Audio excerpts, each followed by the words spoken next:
గ్రంథము 103వ అధ్యాయంలో మనం చూస్తున్నాము.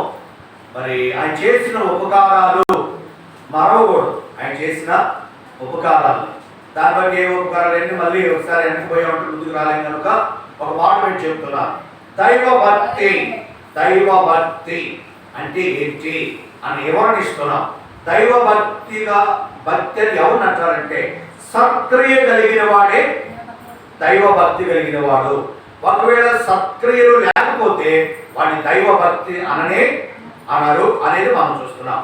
సరే, ఎవరు ఆ వ్యక్తి అంటే దోర్కా లేక కవిత అని అపోస్తలుల కార్యంలో 9:36లో మనం చూస్తున్నాం. ఈ దోర్కా గురించి కవిత అనే పేరు ఉంది, అదే పేరు దోర్కా అని కూడా నా పేరు. అయితే కవిత గురించి కొన్ని వారాలు చూసాం, దోర్కా గురించి చెప్తున్నాడు. దోర్కా అనే పేరుకి అర్థం లేడీ. దోర్కా అనే పేరుకి అర్థం లేడీ లేక దుప్పి. కాబట్టి ఈ లేడీ దుప్పి ఎక్కడ ఉంటుంది? తన కాలంలో బలం చాలా ఎక్కువ ఉంటుంది. అందుకని ఎంతగా పరిగెత్తుంది దుప్పి, పరిగెత్తే దాంట్లో రన్నింగ్ రేస్లో నెంబర్ 1 అన్నమాట. అంతగా స్పీడ్గా పరిగెత్తుంది. అయితే దాని కాలంలో అంత బలం ఉంది కనుకనే ఒక ఉన్నతమైన కొండలను కూడా అవలీలగా ఎక్కగలుగుతుంది. అయితే అలాంటి స్థితి హబక్కు గ్రంథం 3వ అధ్యాయం 19లో చూసి మనం ఏం చేసామంటే అక్కడ ఉన్నతమైన స్థలంలో నడవగలుగుతుంది దుప్పి లేక లేడీ. అయితే అదే విధంగా నిన్ను నన్ను కూడా దేవుడు ఉన్నతమైన స్థలంలో దుప్పి వలె లేడీ వలె ఉంచాలని ప్రభు కోరుకుంటున్నాడు. ఎందుకంటే ఆయన ఉన్నతమైన స్థలంలో ఉన్నాడు. ఆయన పిల్లలు కూడా ఏ తల్లిదండ్రులు ఏం కోరుకుంటారు? మేము ఉన్నతమైన స్థితిలో ఉన్నాము, నా పిల్లలు కూడా. ఇంకా కొంతమంది ఏం కోరుకుంటారంటే మేము లేకపోయినా మా పిల్లలు ఉన్నతమైన స్థితిలో ఉండాలి, మేము తినకపోయినా మా పిల్లలు తినాలి. కాబట్టి ఆయన కోరుకునే తల్లిదండ్రులు ఉంటారు. అయితే దేవుడు అంతకంటే మించి చేశాడు. కాబట్టి మరి ఉదయకాల సమయంలో మరి దేవుడు మన ఉన్నతమైన స్థానంలోకి ఒక ఉన్నతమైన స్థితిలో మనం ఉండాలి అంటే మొదటి మెట్టు చెప్పాను ఏంటి? దేవుడి మందిరాన్ని ఎవరైతే గణపరుస్తారో, దేవుడి మందిరాన్ని ఎవరైతే ప్రేమిస్తారో దాన్ని రుజువు చూపిస్తారు, మాటలతో కాదు క్రియలతో. అట్లా కొరవ కుమారులు దావీదు దేవుడి మందిరాన్ని గణపరిచారు. దేవుడి మందిరం అంటే ప్రేమ కలిగి ఉన్నారు. దేవుడి మందిరం కూడా కొంత ప్రయాస పడ్డారు. అందుకని వారి దేవుడు ఉన్నతమైన స్థితిలో వచ్చాడు వారి కుటుంబాలని. ఇది మొదటి. రెండో మెట్టు ఏంటంటే ఉన్నతమైన స్థానంలోకి వెళ్ళడానికి దేవుని మాట వినుట. ఇది రెండవ మెట్టు. ఇవాళ మూడో మెట్టు చూస్తాం. రండి, పరిశుద్ధ గ్రంథం ఆదికాండం. ఈ మెట్లు 7 మెట్లు ఉన్నాయి. రెండో మెట్టు మూడో మెట్టు చూస్తున్నాం. ఇప్పుడు మీకు లైవ్ లో చెప్పే దాంట్లో కూడా మరి ఉన్నతమైన స్థానంలోకి వెళ్ళడానికి మొదటి మెట్టు, రెండో మెట్టు, ఇవాళ మూడో మెట్టు. రండి, ఆదికాండము 41వ అధ్యాయం. ఆదికాండము 41వ అధ్యాయము 40వ వచనం. లేకపోతే చదువు. నీవు నా ఇంటికి అధికారం ఇవ్వవలెను, నా ప్రజలందరూ నీకు విధేయులైందురు, సింహాసనం మాత్రమే నీకంటే పైవాడుకుందని. చూడుము, ఐగుప్తు దేశమంతటి మీద నిన్ను నియమించిన యోసేపుతో చెప్పెను. ఫరో చేతి నుండి ఉంగరమును తీసి యోసేపు చేతిని పెట్టి సన్నపు నామబట్టలు అతన్ని తొలగించి అతని మేడకు బంగారు గొలుసు వేసి తన రెండవ రథం మీద అతను ఎక్కించాను. అప్పుడు వందనము చేయడానికి అతని ముందున్న జనులు కేకలు వేసి అట్లు ఐగుప్తు దేశం అంతా మీద అతన్ని నియమించను. 47 కూడా. ఫరోను నేనే, ఆయనను నీ సెలవు లేక ఐగుప్తు దేశం అంతటను ఏ మనుషుడు తన చేతినైనను కాలునైనను ఉన్నతమైన స్థానంలోకి వెళ్ళాడా? ఒక ఉన్నతమైన స్థానంలోకి వెళ్ళాడా? తక్కువ స్థానంలోకి వెళ్ళాడా? ఒక ఉన్నతమైన ఎంత అంటే అంత. వాస్తవానికి ఎవరెతను? పరాయి దేశం బానిస. ఎవరు అతని స్థితి ఏంటి? అమ్మబడినవాడు, దాసుడు. ఇంకా చెప్పాలంటే నేరము మోపబడినవాడు. ఏ నేరం? స్త్రీ మీద నేరం మోపబడినవాడు. అందరూ దృష్టిలో అసహ్యుడుగా కనపడ్డాడు. చేసుకుపోయి ఎక్కడ వేశారు? అన్నం ఇస్తే ఒంట్లో వేశారు, ఒంట్లో లేపి అమ్మారు. అన్నం చేసుకుపోయి పరాలను కవితే వారి దగ్గర లేనిపోయి నేరారోపణ చేసి పొత్తిమరు భార్య చేసుకుని శిరసాల్లో వేశారు. ఎవరిని? యేసేపుని. ఈ చెరసాలలో ఉన్నవాడిని, అమ్మబడిన వాడిని, ఒక బానిసని, పరాయి దేశం, పరాయి భాష, ఏమి తెలియదు, అలాంటి వాడిని తీసుకొచ్చి ఎక్కడ తీసుకుపోయాడు? ఒక ఉన్నతమైన స్థానంలో. అంటాడు, నేను పేరుకి మొత్తం అతని సెలవు లేకుండా ఏ కాలు ఎత్తడానికి లేదు. ఎంత ఆదితండి, ఎంత ధన్యత ఇచ్చాడు ఎవరికి? యేసుకి. అంటే ఒక ఉన్నతమైన స్థానంలోకి వెళ్ళాడు. కారణం ఏంటి? పోయిన వారం ఎవరు వెళ్ళారు? అబ్రహాము. అంతకుముందు ఎవరు వెళ్ళారు? దావీదు, కొరవ కుమారుడు. ఇప్పుడు కూడా వ్యక్తి ఎవరైనా యేసేపు. ఎవరైతే ఉన్నతమైన స్థానంలోకి వెళ్ళింది? యేసేపు. కారణం ఏంటంటే యేసేపులో ఎన్నో లక్షణాలు ఉన్నాయి, కానీ ఒక లక్షణం మాత్రమే చూపిస్తున్నాడు ప్రాముఖ్యమైనది. ఏంటి అంటే మీరు అందరూ కూడా చెప్పగలుగుతారు, చెప్పండి. పరిశుద్ధత. ఏంటంట? ఒక పరిశుద్ధతను ప్రాముఖ్యమైన లక్షణమే తనని ఉన్నతమైన స్థానంలోకి తీసుకెళ్ళింది. జాగ్రత్తగా కూర్చున్న యవనస్తులైనా, పెద్దవారైనా, పిల్లలైనా, మరి వాక్యం లైవ్లో ఎవరైనా వినేవారు ఎవరైనా సరే, నీ జీవితంలో ఒక ఉన్నతమైన స్థానంలోకి వెళ్ళాలి, ఒక ఉన్నతమైన స్థితిలోకి వెళ్ళాలంటే నువ్వు ఎట్లుండాలి? పరిశుద్ధంగా ఉండాలి. ఉదాహరణ చూడండి, ఒక చెట్టు ఉంది. చెట్టు కాదు, ఏది తీసుకున్నా ఆరోగ్యం ఉంటేనే అదేమవుతుంది? ఫలిస్తుంది, పైకి ఉన్నతమైన వెళ్తుంది. ఒకవేళ ఆరోగ్యం లేదనుకోండి, ఆ చెట్టుకి, ఒక చెట్టును చూస్తాం, ఆ దేనికంటే చెట్టును మనిషిని కూడా పోల్చాడు బైబిల్లో. కాబట్టి ఇప్పుడు ఈ చెట్టు ఎక్కడంటే అక్కడ వేసినప్పుడు ఒక ఎన్నాలను ఎదగట్లేదు అనుకోండి, ఏమంటారు? దీనికి ఏదో తెగులు, రోగం, ఏదో వైరస్ ఉంది అంటారు. అదే విధంగా ఆ చెట్టు ఎన్నాలను ఎదగదు, కానీ ఎదుగుతా ఉందనుకో, ఈ చెట్టు చూడు, ఈ చెట్టు చూడు, రెండు మనకి అర్థమైంది. రెండు కొబ్బరి చెట్లు ఒకేసారి వేస్తారు, కానీ ఒకటి ఎదుగుతా ఉంటుంది ఓ వేసి, ఒకటి మాత్రం వేసినట్టే ఉంటుంది. కాబట్టి కొన్ని కుటుంబాల్లో కూడా అంతే. చూడండి, ఇద్దరు అన్నదమ్ములు ఉంటారు, ఇద్దరు అక్కాచెల్లెళ్ళు ఉంటారు, లేకపోతే ఇద్దరు తోడు అల్లుళ్ళు ఉంటారు. ఒకడు ఉన్నతమైన స్థానంలోకి వెళ్తా ఉంటాడు, ఒకడు మాత్రం అంతే ఉంటాడు. అన్నదమ్ములు ఒకరు పైకి వెళ్తా ఉంటారు, ఒకరు అంతే ఉంటారు. లేకపోతే ఒక బాబు ఎవరైనా సరే, ఏంటయ్యా అంటే తేడా దేవుడు లేదు, ఎవరిలో ఉంది? బుద్ధిలు. కొన్నిసార్లు మందిరానికి వస్తారు విశ్వాసులు అందరూ వచ్చేది ఒకే చర్చికే, నమ్మింది ఒకే దేవుడిని నమ్మారు, ఒకే దేవుడు ప్రార్థన చేసేది ఒకే దేవుడికి, రొట్టె తీసుకునేది ఒకే రొట్టె. కానీ మనిషికి వచ్చేదానికి ఒకరు ఉన్నతమైన స్థానంలో ఉంటున్నారు, ఒకరు దరిద్రము ఎందుకు అనుభవిస్తున్నారు. కానీ మన స్థితిని చూసుకోకుండా ఎవరి మీద పెడతాం? ఏదో మా జీవితాల్లో దేవుడు మాకేమి, దేవుడు అనేస్తుడా? మనమా? తప్పు దేవుడిలో ఉందా, మనలో ఉందా? ఇప్పుడు పాస్టర్ అందరూ ఒక్కడే చదువు చెబుతున్నాడు, ఒకడు ఫస్ట్ ర్యాంక్ వస్తుంది, ఒకడు లాస్ట్ ర్యాంక్ వస్తుంది. తేడా ఎవరు ఇచ్చారా? కానీ ఆ స్కూల్ కాదు, ఎవరు చదవట్లేదు. అట్లా ఎక్కడ మనలో ఉంది? దేవుడు ఉన్నతమైన స్థానంలో మీరు తీసుకోవాలంటే ప్రియమైన బిడ్డలను గుర్తుపెట్టుకోండి, ప్రాముఖ్యమైన మంచి లక్షణం ఏంటంటే యేసేపులో తెలివితేటలు కాదు, ఏమి కాదండి, ప్రాముఖ్యమైన లక్షణం పరిశుద్ధత. ఈ పరిశుద్ధతను ఒక లక్షణం ఉండడం ద్వారా అతన్ని ఏం చేశాడు? ఎవరున్నారు అక్కడ? యేసేపుకి ఎవరున్నారు?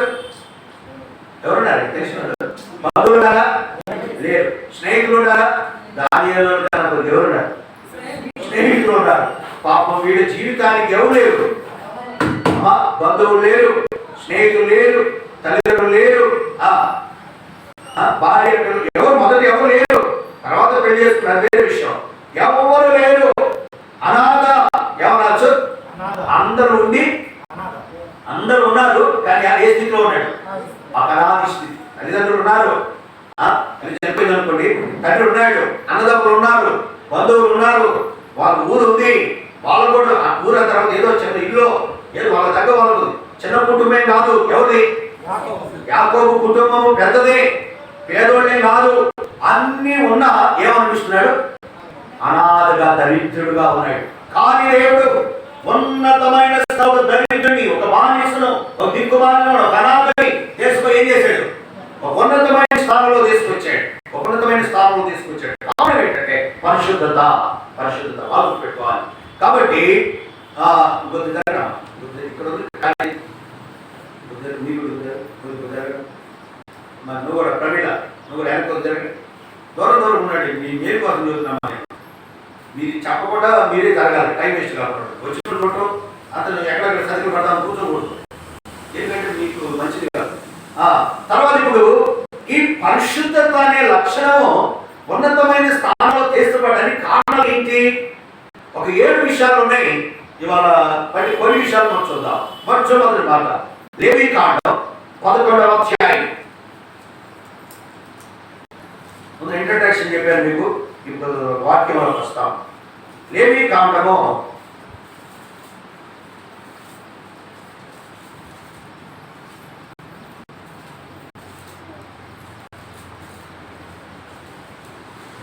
11వ అధ్యాయం 44.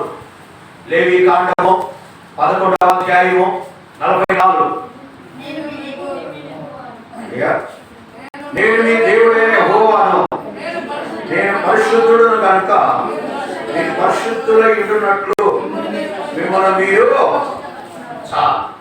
ఏంటంటే ఇదే మాట కొత్త నిబంధనలో చెప్పాడు. అంటే చెప్పండి, ఒకే ఒక్కసారి చెప్పాడు.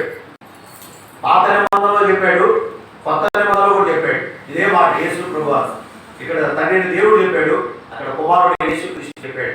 ఏంటో తెలుసా? పేతురు రాసిన మొదటి పత్రిక 1వ అధ్యాయం అది కూడా చెప్పాడు 14 చదవండి. పేతురు రాసిన మొదటి పత్రిక 1వ అధ్యాయము 14వ వచనం. నేను పరిశుద్ధుడనై ఉన్నాను కనుక. ఇప్పుడు చెప్పండి అమ్మా, ఒక ఉన్నతమైన స్థానంలో పడడానికి ఏముండాలి? మనలో పాయింట్ ఒకటే, ఒక్కొక్క పాయింట్ మీరు చదువుతున్నారు. దానికి ఎవరైనా చదువుతున్నారు, అయ్యా ఈ పరిశుద్ధత ఉంటేనే ఎందుకు ఉన్నతమైన స్థానంలో పోతున్నారు? ఏంటి అంత ప్రాముఖ్యత ఏంటి దాంట్లో అంటే అది ఎవరి లక్షణం? దేవుని లక్షణం. దేవుడికి ఉండాల్సిన ప్రాముఖ్యమైన మొదటి లక్షణం ఏంటో తెలుసా? హోలీనెస్, పరిశుద్ధత. అసలు పరిశుద్ధత అనేది లేకపోతే అసలు దేవుడు అనే మాట అనబడడు. దేవుడికి ఉండాల్సిన ప్రాముఖ్యమైన లక్షణం పరిశుద్ధత. కామ, క్రోధ, లోభ, మోహ, మద, మత్సరమును, అర్ష వర్గాన్ని జయించిన వాడే దేవుడు. జన్మతః కర్మతః పాపమైన వాడు దేవుడు. కాబట్టి ఇలాంటి లక్షణాలు లేని దేవుడే ప్రభు అయినా. అందుకని ప్రభు చెప్పాడు, నాలో పాపం ఉన్నదని మీలో ఎవరైనా రుజువు చేయగలరా, స్థాపించగలరా? ఒక్కడు కూడా వాగాలే కానీ కొంతమంది వాగుతుంటారు నోటికి వచ్చినట్టు. ఒక 2 పళ్ళు, ఒక 10 నాలిక, ఒక చిన్న నాలిక, అంటే కొడ నాలిక అంటారు చూడండి. అవి ఉన్నాయి కాబట్టి నోటికి వచ్చినట్టు మాట్లాడుతూ ఉంటారు. కానీ రుజువు చేయండి అనేది తెలిపి ఏమో వాళ్ళు చెప్పారు మాకు తెలియదు. రుజువుకి వచ్చే దగ్గర ఏమవుతారు? తప్పుకుంటుంటారు. జాగ్రత్త. అందుకని ఎప్పుడైనా మాట్లాడటానికి ఎట్లా ఉండాలంట? బైబిల్ ఏం చెప్పాడంటే మాటలందు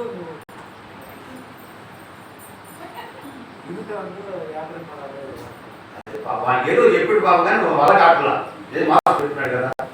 వినటానికి ఎగిరిపడాలి, మాట్లాడటానికి నితాందించాలి. మన రివర్స్, మాట్లాడటానికి తొందరపడతాం, వినటానికి ఏం మాట్లాడుతున్నాం?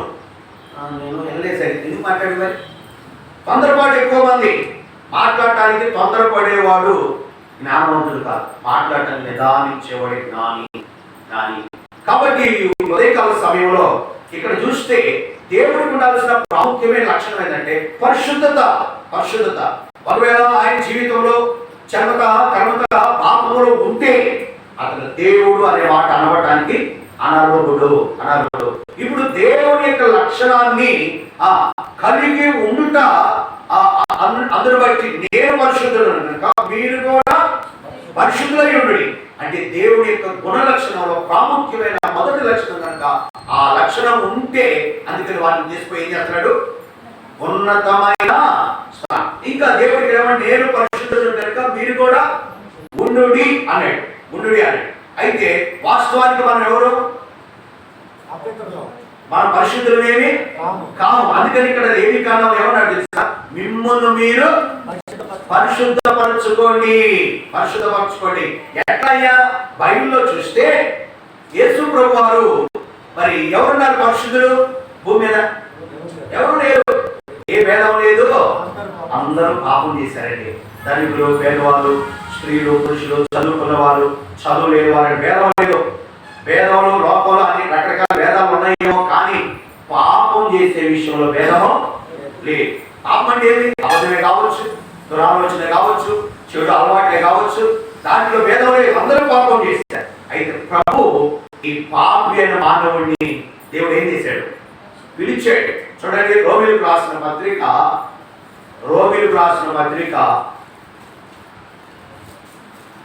8వ అధ్యాయం 30వ వచనం.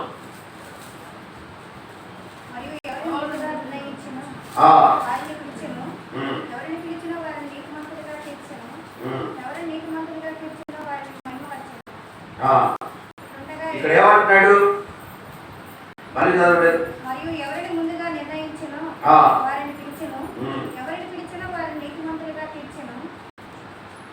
చాలా ఏం చేశాడంట?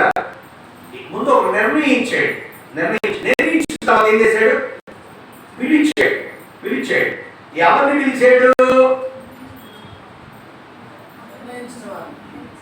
ఎవరు నిర్ణయించాడు?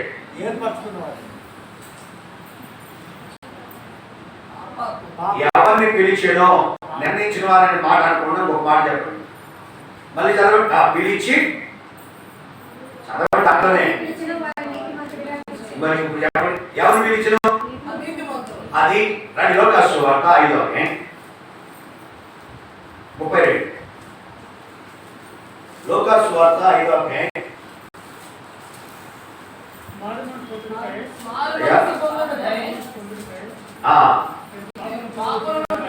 నేను పాపులని పిలవచ్చి తిని. ఎవరు పిలవడానికి వచ్చాడండి యేసుప్రభువారు? అంటే నేను పరిశుద్ధుడు కనుక మీరు కూడా పరిశుద్ధులై ఉండాలి. అయితే నేను అందుకని ఎవరు పిలవడానికి వచ్చాను? పాపులు.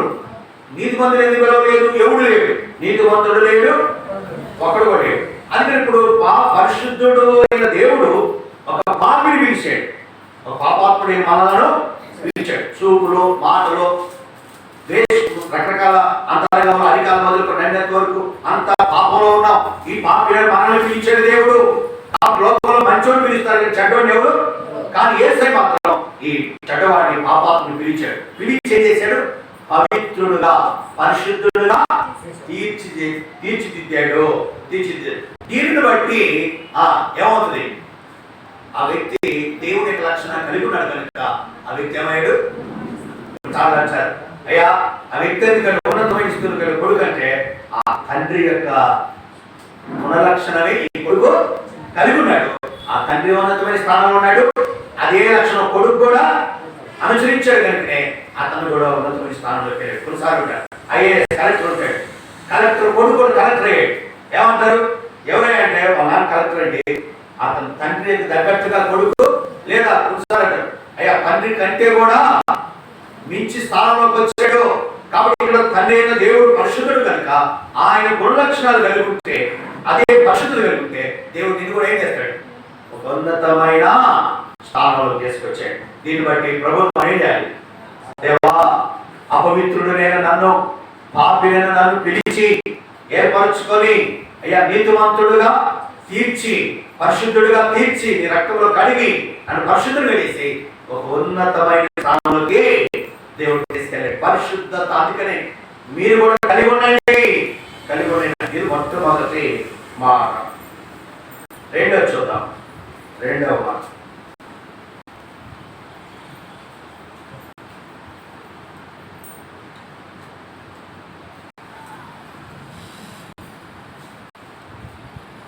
అయ్యా పరిశుద్ధత కలిగి ఉంటే ద్వితీయ ఉద్దేశం ఒక మాట చూడండి. దాంట్లో 33:3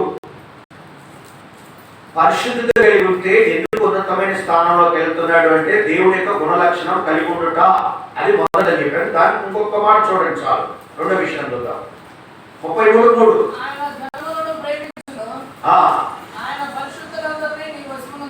చాలు. ఎందుకంట ఈ పరిశుద్ధత కలిగిన వారు ఎందుకు ఉన్నతమైన స్థానంలో పోతున్నారు? ఎవరు వశంలో ఉన్నారు? దేవుడు ఆయన ప్రేమిస్తున్నాడు. వీళ్ళందరూ ఆయన వశం అంటే ఆయనతో ఉన్నారు. ఎవరైతే పరిశుద్ధత కలిగి ఆయనతో ఉంటారో, ఆయన వశంలో ఉంటారో, ఆయనలో ఉంటారో, వశం ఆయన వశంలో ఉంటారో. చదవండి.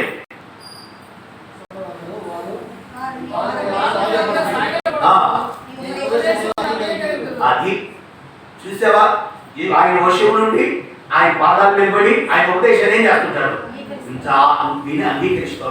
అందుకనే నేను దేవుడు ఏం చేస్తాడు, ఉన్నతమైన స్థానంలో తీసుకెళ్తాడు. ఇది మొదటి పాయింట్. కాబట్టి రెండోది పరిశుద్ధత ద్వారా ఎందుకంటే ఉన్నతమైన స్థానంలో వెళ్తున్నారు. మొదటి దేవుడి గుణలక్షణం కలిగి ఉన్నారు, అందుకనే ఉన్నతమైన స్థానం పరిశుద్ధత. పాయింట్ మాత్రం పరిశుద్ధతే. రెండో విషయం రండి పరిశుద్ధ గ్రంథం బైబిల్ నుంచి ఫిలిప్పీయులకు రాసిన పత్రిక 1వ అధ్యాయం 1వ వచనం. ఫిలిప్పీయులకు రాసిన పత్రిక 1వ అధ్యాయము 1వ వచనం. ఫిలిప్పీలో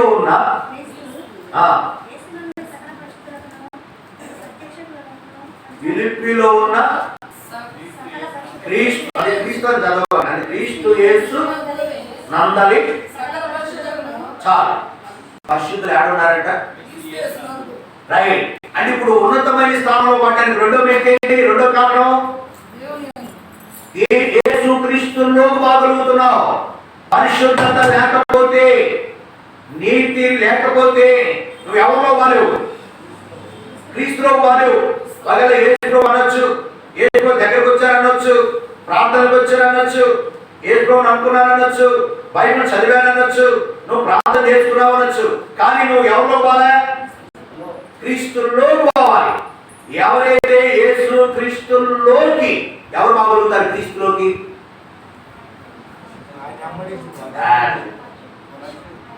యేసు క్రీస్తులోకి ఎవరు పోతారు,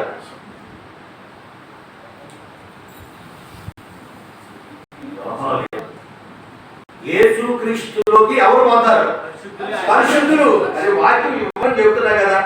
అయ్యా పరిశుద్ధులే ఎందుకు ఉన్నతమైన స్థానంలో పోతారు, అయ్యా పరిశుద్ధత కలిగిన వాడే ఒక ఉన్నతమైన స్థానం ఎందుకు వచ్చింది, ఆ ఒక్క విషయాన్ని చెబుతూ మొదలు ఆయన గుణలక్షణం కలిగి ఉన్నారు కనుకనే ఆయన వర్షం నుండి వారిని ఆ స్థానంలో తీసుకుపోయాడు.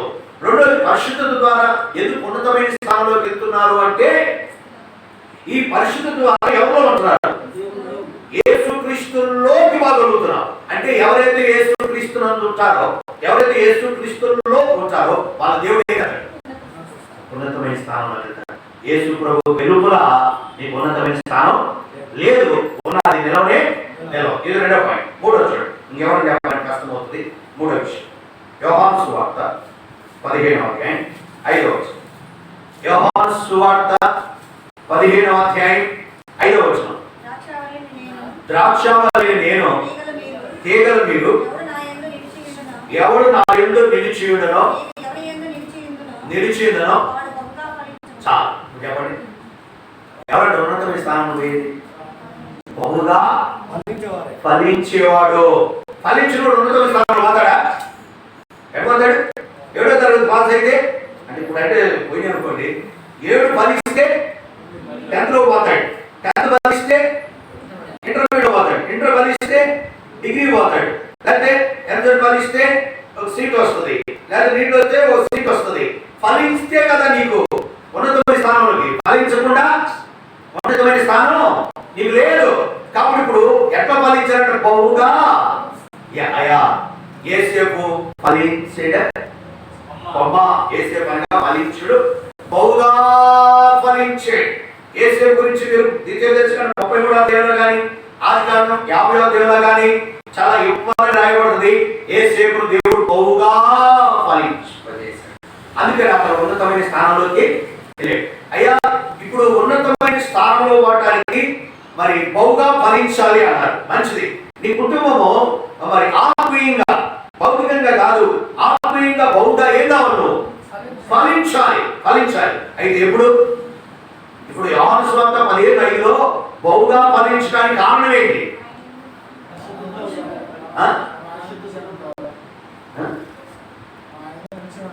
ఆయన ఎప్పుడు ఉంటావు, పరిశుద్ధుడు ఎప్పుడు ఉంటుంది, పనికిరాని తీగలను అధ్యాయంతో చదువుకుంటే మీకు పనికిరాని తీగలు ఉన్నాయి హృదయం, రకరకాల దురాలోచన, చెడు, ఏమేమో. ఈ పనికిరాని తీగలని తీసేస్తే చెట్టు ఎప్పుడు శుభ్రం ఉంటుంది, చుట్టూ ఉన్న కలుపు మొక్కలను తీసేస్తే ఆ చెట్టు ఉంటుంది చాలా శుభ్రంగా ఉంటుంది. ఒకవేళ కలుపు మొక్కలన్నీ పెరిగి అంతా కొంతమంది ఇళ్ళ దగ్గర చెట్లు ఉంటాయి, వాళ్ళు అయ్యి శుభ్రం చేయరు. పొలంలో ఉంటుంది, ఒక పొలం బీడై ఉంటుంది, అది ఉంటుంది. ఒక్కొక్క హృదయం కూడా బీడై ఉంటుంది. శుభ్రం చేసుకోవాలండి. కాబట్టి మనిషి లేచిన కాల్చి పడుకునే వరకు అన్ని శుభ్రం చేస్తున్నాడు. ఏం చేసుకోవట్లా? చేస్తున్నాడు శుభ్రం చేస్తాడు. ఇంకోసారి తప్పట్లేదు. ఎక్కడ బయటకు పోయి ఏం ముట్టుకోవాలన్నా భయం, ఏ తినాలన్నా భయం, ఏమో ఏ తాగాలన్నా భయం, ఎన్ని భయపడుతున్నాడో తప్పట్లేదు. కానీ దీన్ని శుభ్రం చేస్తావా? బయటకు పోతే ఒకడు పాల్గొడి ఉంటాడు, ఒకడు స్నానం చేసేవాడు ఉంటాడు. అమ్మో ఏమో ఏదొట్టుకుందో తల స్నానం చేద్దాం, తప్పేం లేదు, చేసుకో, ఎన్నిసార్లు చేసుకుని నేను వద్దాను. తాత ఎందుకు తప్పు చేసేది ఏమంటారు? ఎక్కుదారి అయితే ఎక్కుదారి చేస్తే ఊడిపోయి కానీ మనం శుభ్రం చేసుకోం. తప్పట్లా చేసుకో, తప్పేం లేదు. నేనంట శరీరానికి ఎంత జాగ్రత్తలు చేస్తున్నానే, దీని గురించి ఏమన్నా ఆలోచన ఉందా? మనం చచ్చిపోతే ఆడిపోతాడు. రెండు స్థలాలు, ఒకటి పరలోకం, ఒకటి నరకం. ప్రభువును నమ్మి చనిపోతే పరలోక రాజ్యం ఉంది. నమ్మకుండా పాపంలోని జీవించి చనిపోతే ఆడిపోతావు, నరకానికి పోతావు. కానీ మనిషి భౌతికమైన మరణానికి భయపడుతున్నాడు, కానీ రెండో మరణానికి భయపడుతున్నాడు. రెండో మరణానికి భయపడి మనిషి అసలు దేవుని రావడానికి కూడా ఏమవుతున్నారు? భయపడుతున్నారు. మొదటి మరణానికి, రెండో మరణానికి కాదు. చూసావా ఎంత భయంకరమైన పరిస్థితిలో ఉన్నాము. కాబట్టి దేవుడే ఏ పరిస్థితి నుంచి తప్పించేవాడు దేవుడేనండి. కాబట్టి సరే నా అంశంలోకి వస్తున్నాను. మూడు ఆ పనికిరాని దేవుడు తీసివేసుకుంటే పరిశుద్ధం ఉంటావు. పరిశుద్ధం ఉంటే యేసుక్రీస్తు నీలో వస్తాయి. యేసువారు ఇక్కడ నీలో అని ఇందాక అది వేరు. నీలో ఆయన ఉంటాడు, నీలో ఆయన ఉన్నాడు. కాబట్టి నువ్వేమవుతావు? బహుగా ఏంటంటే ఆ కుటుంబం బహుగా ఇచ్చింది. ఆ కుటుంబంలో ఎవరున్నారు? ఆ చెన్నై కుటుంబంలో యేసు ఉన్నాడండి వారి ఇంట్లో. ఆ షాలేం కుటుంబంలో యేసు ఉన్నాడండి. ఆ గిద్యోను కుటుంబంలో, లేదా రచిరేట్ కుటుంబంలో, లేకపోతే జాషువా కుటుంబంలో, లేదా గోపాల్లో, లేకపోతే ఇప్పుడున్న నాగేశ్వర కుటుంబంలో దేవుడు ఉన్నాడు. కొన్నిసార్లు అంటారు ఆ కుటుంబంలో దేవుడు ఉన్నాడు కాబట్టి ఆ కుటుంబం ఏమైంది? ఫలించింది, కాపాడబడ్డారండి. వచ్చిన ఉపద్రవం సామాన్యమైనది కాదు. అయ్యో ఇలాంటి భయంకరమైన దినాలలో మరి ఆ కుటుంబం కాపాడబడింది. ఆ ఇంట్లో ఎవరున్నారు? దేవుడు ఉన్నాడండి. ఆ సంఘంలో ఎవరున్నారు? దేవుడు ఉన్నాడండి. లేకపోతే ఎన్ని ఉపద్రవాలు, ఎన్ని పరిస్థితులు కదా. దేవుడు ఉన్నాడు. లోకం కూడా చెప్పగలుగుతుంది దేవుడు ఉన్నాడు. ఏ ఇంటిలో దేవుడు ఉంటాడో, ఏ సంఘంలో దేవుడు ఉంటాడో, ఎవరి హృదయంలో దేవుడు ఉంటాడో వాళ్ళు బహుగా ఫలిస్తారు. బహుగా ఫలిస్తే ఉన్నతమైన వాళ్ళు కొంచెం జాగ్రత్త విద్యను అందుకుంటుంది. లేకపోతే అందుబాటులో అవగాహన పోతారు. మనసు పెడితే ఈజీ అవుతుంది. పాయింట్ ఏంటి? పరిశుద్ధత కలిగి ఉంటేనే ఒక ఉన్నతమైన స్థానంలోకి వెళ్తావు. ఎవరు వెళ్ళారు? యేసేపు. ఎన్నో నిందలు వచ్చినాయి, అవమానాలు వచ్చినాయి. ఒక బానిస కణాలు బతుకుతున్నాడు, ఎవరు లేరు, నానెవరు లేరు. అయినా ఒక ఉన్నతమైన స్థానంలోకి చెయ్యి ఎత్తాలన్నా, కాలు ఎత్తాలన్నా ఎంత అధికారం ఒక వ్యక్తి, ఒక అన్యుడు అప్పచెప్పాడు. ఇంత పవర్ యానికి వచ్చిందంటే పరిశుద్ధత కలిగి ఉన్నాడు. చూసావా? ఒకవేళ నీ జీవితంలో పాపంలో ఉంటే నీ జీవితంలో ఉన్నతమైన స్థానం ఆ కాలానికి అడుక్కి వెళ్ళిపోతావు అంత అనుమానం లేదు. ఇది మూడోది. నెక్స్ట్ నాలుగోది. మొదటిది ఏం చెప్పే? దేవుని యొక్క గుణలక్షణం కలిగి ఉంట, అందుకని ఉన్నతమైన స్థానంలో పరిశుద్ధత ద్వారా. రెండోది యేసు క్రీస్తులో మాతో పరిశుద్ధత ద్వారా, అందుకని ఉన్నతమైన స్థానంలోకి వెళ్తున్నావు. మూడోది బహుగా ఫలిస్తున్నావు, అందుకని ఉన్నతమైన. మీరు పాయింట్ రాసుకునేది ఎక్కడ రాసుకో తెలుసా? దేవుని యొక్క గుణలక్షణము బ్రాకెట్ పరిశుద్ధత, అందుకని ఉన్నతమైన స్థానం మొదటి. రెండోది యేసుక్రీస్తు నందుంటే, యేసుక్రీస్తు నందుంటే ఉన్నతమైన స్థానం బ్రాకెట్ పరిశుద్ధత. మూడోది బహుగా ఫలిస్తే ఉన్నతమైన స్థానం బ్రాకెట్ పరిశుద్ధత. అట్టబెట్టు ఈజీగా. ఇప్పుడు చెప్పేప్పుడు అర్థమైంది. రేపు ఎప్పుడు ఆయన తప్ప మాకు అంత అన్నటువంటి తర్వాత నీకు ఇటు నేను చెప్పిన రాసావా 100 సంవత్సరాలు గడిచినా ఈజీగా అర్థమైపోయింది. రైట్. నాలుగోది కీర్తన 16వ అధ్యాయం 10వ వచనం. కీర్తన గ్రంథం 16వ అధ్యాయం 10వ వచనం. నువ్వు నా ఆత్మను విడిచి పాతాళ స్థానంలో విడిచిపెట్టవు, నీ పరిశుద్ధుని పుళ్ళు పుట్టు చూడండి, గోతిని ఎప్పటి పాయింట్ టోటల్గా పరిశుద్ధుడు ఉన్నతమైన స్థానంలో పోవడానికి కారణం ఏంటి? చదవాలి చెప్పండి, చదువుకున్న చెప్పండి, సబ్జెక్ట్ అర్థమవుతుందిగా. పాయింట్ ఒకటే, ఉన్నతమైన స్థానంలో పోవాలంటే ఏమడాలి మనం? పరిశుద్ధుడు. యేసు పదే ఒకటి. అయితే ఉండాలంటే మొదటిది ఆయన గుణలక్షణం ధరించుకుని ఉండాలి, కలిగి ఉండాలి, చూపించాలి. ధరించుకుంటే ఏమవుతుంది? చూస్తారు ప్రజలు.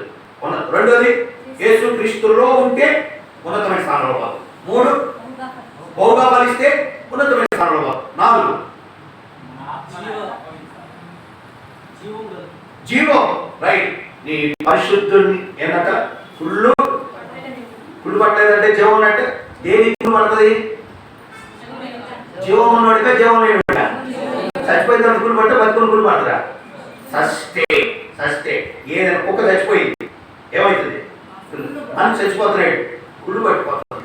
జాగ్రత్త. ఏదైనా ఉంది కుళ్ళు పట్టిందనుకో, దాంట్లో చచ్చిపోతే పాడైపోతే కుళ్ళు పడుతుంది. ఇప్పుడు జీవము, ఎవరైతే యేసు క్రీస్తు యొక్క జీవాన్ని పొందుతారో, జీవాన్ని కలిగి ఉంటారో వారు ఎక్కడ ఉంటారంట? ఉన్నతమైన ఆ జీవము ఎవరు? యేసు ప్రభు చెప్పాడు, నేనే మార్గం, నేనే జీవం. ఆయనే జీవము. ఎవరైతే ఆయన జీవము, అయ్యా ఆయన జీవం మనలోకి ఎట్టొస్తుంది?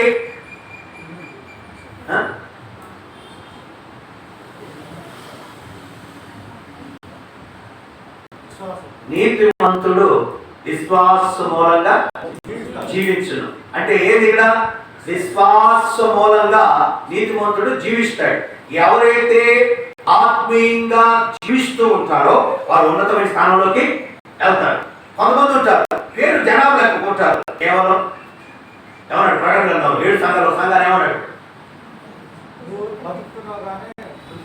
ఏదో చెబుతుంటారు అంటే పాయింట్లో వస్తుంది. కానీ ఇంకా నయం చాలా బెటర్ తెలుసా? తెలిసిపోతున్నాడు మొదలగాడు. తెలుగు మతాలు ఎవరు కష్టం, కానీ మీరు అది కూడా చెప్పట్లేదు. చెప్పండి. జీవించుచున్నావు పేరు మాత్రమే, కానీ నువ్వు కేవలం మృతుడివే. కొంతమంది సంఘంలో వస్తారు, లేదా కొంతమంది నామకాన్ని అనుకుంటుంటారు, కేవలం పేరుకే, కానీ వాళ్ళు ఎప్పుడో చచ్చిపోయారు. ఆదాము చచ్చిపోయి 8 సంవత్సరాలు బతికాడు?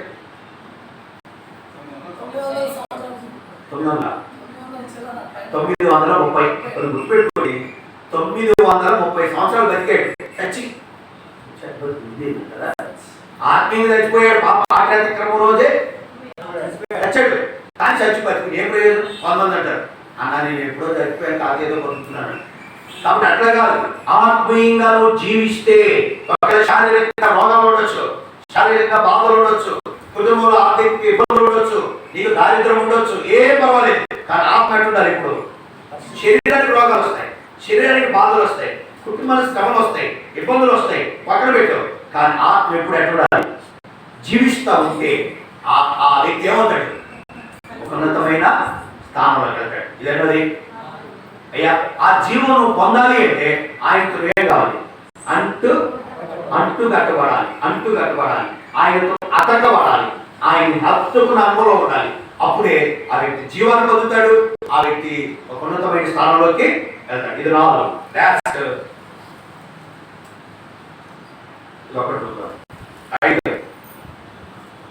రోమిలకు రాసిన పత్రిక 8:27. ఇదొకటి చెప్పి క్లోజ్ చేస్తాను. రోమిలకు రాసిన పత్రిక 8వ అధ్యాయం 27.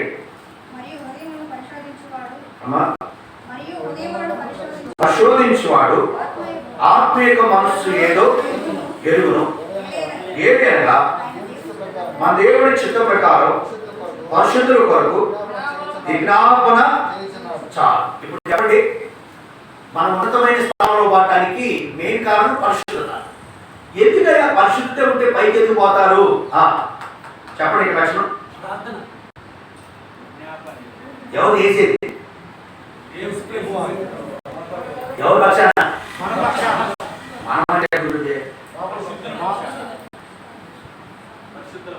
పరిశుద్ధుల పక్షాన.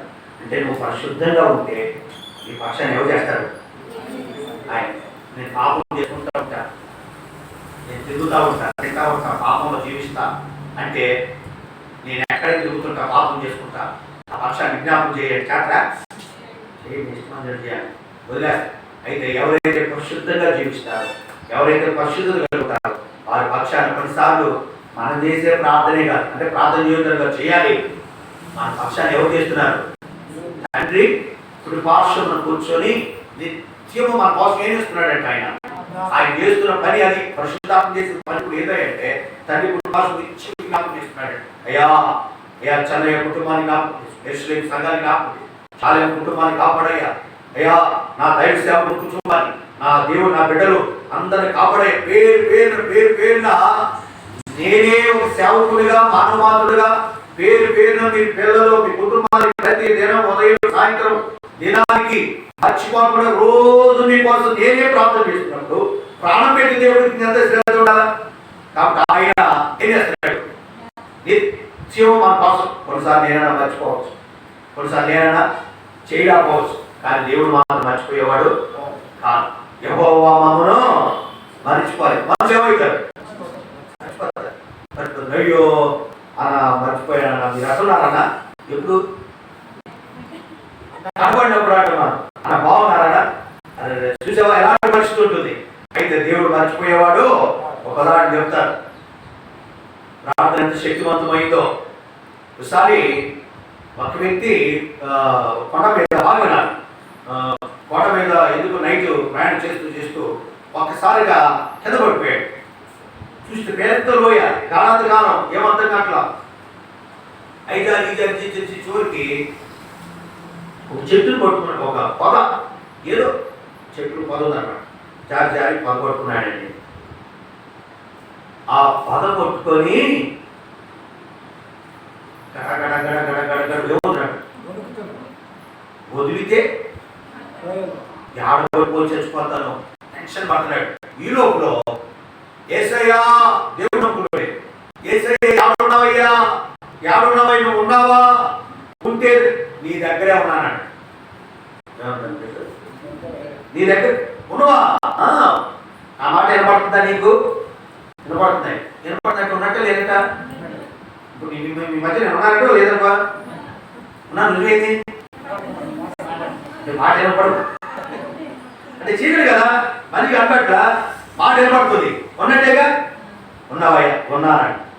అయ్యా నీ వందనాలయ్యా, నా మాట ఆలకించేవాడు. తర్వాత అన్నాడట, నన్ను నమ్ముతున్నావా అన్నాడు. నమ్మపాటు ఏంటయ్యా, 600 అక్కడ పాడైనా తెచ్చిపోతాంటే వర్షం అయినా, ఉపద్రవమైన కరోనా అయినా, దేవుడు ఏమో కానీ పాస్ గారి బయట చూసిన వస్తున్నాయా? అసలు నా పాటు ఏందా నాయన వస్తున్నాం తండ్రి. నమ్మావా? నన్ను నమ్మావు, నిన్ను నమ్మబట్టే వస్తున్నానయ్యా. 100 రూపాయలు నమ్మావా అన్నాడు. నమ్మానయ్యా. నమ్మావా? నన్ను నేను రక్షిస్తానని నమ్మావా? నువ్వు 100 నమ్మావా? 100 నమ్మాను. అనుమానం ఉందా? అనుమానం లేదయ్యా. నేను నిన్ను కాపాడుతానా లేదా? కాపాడుతావయ్యా నువ్వు. అందుకనే ప్రార్థన చేసినాయి. అంటే చేతులు వదిలేయాలి.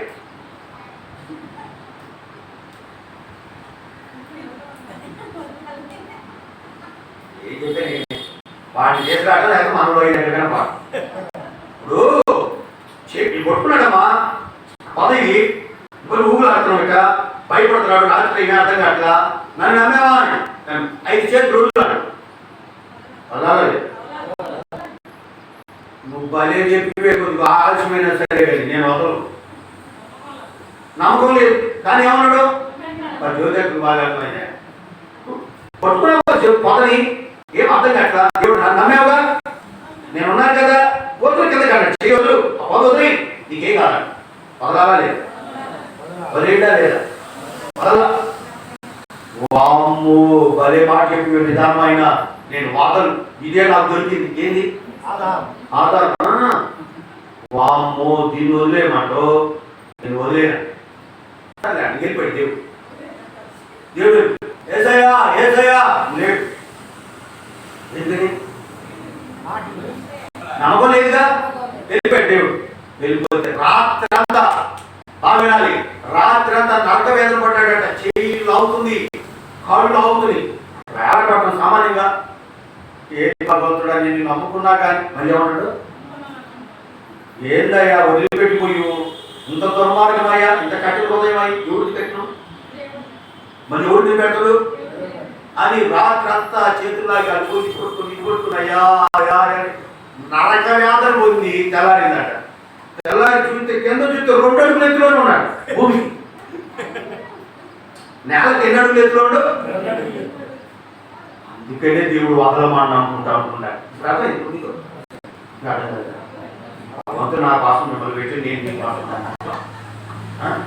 నేను పొద్దున్నే 4 గంటలు బయలుదేరి 4 గంటలకు లేచి 5కు రెడీ 5:10కి పవర్ రెడీ అయింది. రావడం మేము వచ్చేది వర్షం అయిపోయాడు. ఊరు పోయిన ఒకసారి వచ్చినట్టు మేము రాని వర్షం అయ్యి ఉంటుంది. గుంటూరు నుంచి బయలుదేరి ఏం చేయాలి, ఇప్పుడే వర్షం పడిందని ఇప్పుడు మా కోసం ముందుగానే వర్షం ఆగిచ్చి అనుభవం. మళ్ళీ ఊరు బాగానే మధ్యలో ఉండదు, మళ్ళీ బాగానే మళ్ళీ వర్షం ఉండదు అక్కడ. ఇప్పుడు మేము కూడా అయితే అక్కడ మేము వచ్చేది అక్కడంత వర్షం ఇప్పుడే వర్షం పడి ఇప్పుడేనండి జస్ట్ పడిందని ఆయన మా కోసం తగ్గించడం. మళ్ళీ అక్కడ మళ్ళీ ఇంకోసాట మళ్ళీ అక్కడ పడింది, ఇంకోసాట లేదు కానీ మా మీద పడలేదు. కానీ 7 కల్లా ఇక్కడికి వచ్చామండి. 7 కల్లా వచ్చాం, 1:30 వచ్చాం బండి. కాబట్టి ఆశ ఉంటే ఎంత దూరం నుంచైనా రాగలుగుతాం. ఆశ లేకపోతే ఇంట్లో నువ్వు ఎందుకంటే వారంతా కార్యక్రమాలు లేవు, సెలవులు కాబట్టి ఎందుకు మన ఇబ్బంది లేదు. కానీ ఆదివారం ప్రాముఖ్యమైంది. దూరమైన ఎంతైనా ఇబ్బంది అయినా మా తమ్ముడు అంటారు ఏదన్నా శాలి ఎవరు చూసుకుంటారు, ఏమైంది అంత దూరం ఏం కాదు. మనకు ప్రభు కృపనందువరకు ఆయనే కాపాడతాడు. అవకాశం లేనప్పుడు వేరు. ఇప్పుడు పొద్దు నుంచి రాత్రి మానట్టు మెరుపులు ఉరుములు మామూలు లేవు. అయితే రేపు పొద్దున కూడా ఇంతే ఉంటాడు మా నాన్న కోపం ఉండాలి. ఎంత ఊటో తినట్టు రేపు పొద్దున నువ్వు ఎందుకు ఇప్పుడే ఎదురు పెడతావు మేరకు కూర్చున్నానమ్మా ఇంత ఇందా భగవంతుడా. నైట్ వద్దామా ట్రాఫిక్ అంటే 12 కాబట్టి ఇబ్బంది. ఉదయమే వద్దామా మళ్ళీ ఇక్కడ ఉండి మీ అందరిని ఇబ్బంది పెట్టకూడదు. మరి నేను అన్నట్టుంటుంది, మిమ్మల్ని ఇబ్బంది పెట్టకూడదు. నేనలా ఈరోజు ఉదయం దేవుడు అద్భుతంగా క్షేమంగా తీసుకొచ్చాడు. కాబట్టి నేను చెప్పిన దేవుడి యొక్క కృప. కానీ మన విశ్వాసం ఉంచం అనేసార్లు కాబట్టి చేయవద్దు. అప్పుడు అనుకున్నాడు ఎస్ అయ్యా అంత మంచి దేవుడు అయ్యా, ఖచ్చితంగా భూమికి 2 అడుగులు ఎత్తులోనే ఉంటాడు. కానీ రాత్రి అంతా ఏమయ్యాడు, 40,000 మందిగా తెంపడు చచ్చిపోతాము. కానీ 2 అడుగులు ఎత్తులోనే ఉంటాడు భూమికి. కానీ దేవుడు మాట ఆయన అందుకే వదలమని అనుకుంటాడు. కానీ ఆయన మాట అది. కాబట్టి ఆయన మన పక్షాన్ని ప్రార్థించే దేవుడు ఉన్నాడు. విశ్వాసం వచ్చండి, మీకు ఏమీ కాదు. ప్రభు మిమ్మల్ని కుటుంబాలను దేవుడు ఏమంటాడు, సదాకాలం కాపాడు కాక. మోకరించండి, మిగిలిన విషయాలు వచ్చే వాళ్ళు చూస్తాం. లైవ్లో వాక్యం వింటున్న ఎవరైనా సరే దేవుడు బిడ్డ గుర్తుపెట్టుకోండి, నీవు ఉన్నతమైన స్థానంలో పోవడానికి 3 విషయాలు. 1 దేవుడి మందిరాన్ని ప్రేమించి దేవుడి మందిరానికి రా. 2 దేవుడు మాట విను. 3 పరిశుద్ధత దగ్గర ఉండండి. దేవుడు ఉన్నతమైన స్థానంలో మిమ్మల్ని చేసుకోబోతాడు. మీ కుటుంబాలందరూ దేవుడు ఈ భయంకరమైన దినాల్లో దేవుడు మిమ్మల్ని కాపాడును కాక.